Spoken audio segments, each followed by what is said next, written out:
Japan is renowned for its rich fishing tradition and advanced techniques contributing significantly to its seafood industry. Longline fishing is one of the most notable methods Japanese fishermen employ, especially for catching tuna. This involves using a main fishing line stretching for 30 miles, with over 2,000 baited hooks hanging off at even intervals. Squid and mackerel are the two most common baits used here. This method is highly effective for catching large, deep-swimming species like bluefin tuna. Japan is one of the top consumers and harvesters of tuna worldwide. Approximately 21 million pounds of bluefin tuna were harvested in 2022. On board the fishing vessels, tuna are usually bled, gutted, and then stored in ice or refrigerated seawater tanks. Tuna destined for export or storage is flash frozen at around -60 degrees Celsius. This is to prevent ice crystals from forming, which can damage the flesh.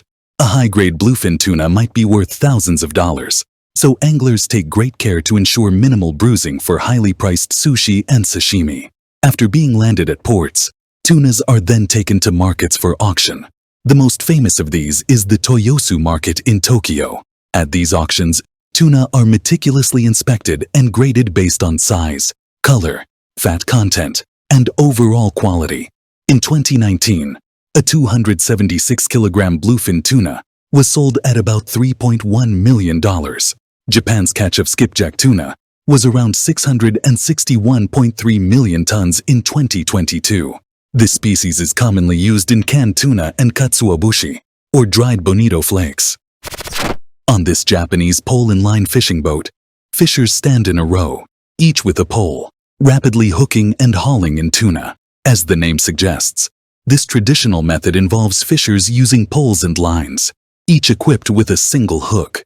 Anglers use live bait to attract tuna and pull them on board one by one.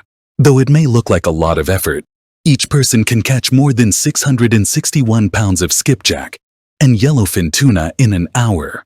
The yellowfin tuna catch was about 200 million pounds in 2022.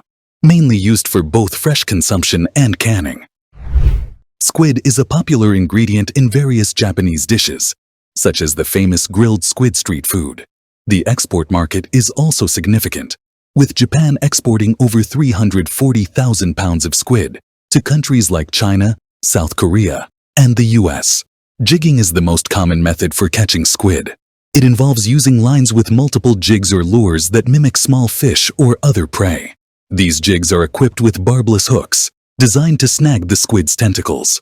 Squid are attracted to light, so many Japanese squid fisheries use powerful lights to lure them to the surface at night.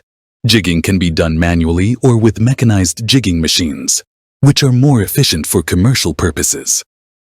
A Japanese squid fishing vessel might employ dozens of jigging lines simultaneously, each with several jigs, in order to maximize the catch. The main squid species caught in Japan include the Japanese flying squid and the neon flying squid. In 2022, Japan's squid catch was approximately 989,000 pounds. After the squid are caught, they are typically washed and chilled immediately in order to preserve freshness. They are then sorted by species, size, and quality. In processing plants, the squids are thoroughly cleaned and gutted. This involves removing the head, innards, ink sac, and sometimes the skin. Most factories in Japan hire hundreds of highly skilled workers for these tasks in order to ensure efficiency and hygiene. Together, they can process around 8,000 squids each hour. Depending on the end product, squid are cut and prepared in various ways. Common preparations include slicing into rings, cutting into strips, or preparing whole squids for grilling or boiling. Once frozen, the squid is vacuum sealed and packaged for retail or bulk distribution. After all you have learned today, do you think that advanced fishing methods in Japan may harm fish stocks or not? And what caught your attention the most in our episode today? Let me know your thoughts below in the comments. And don't forget to leave a like if you enjoyed our video.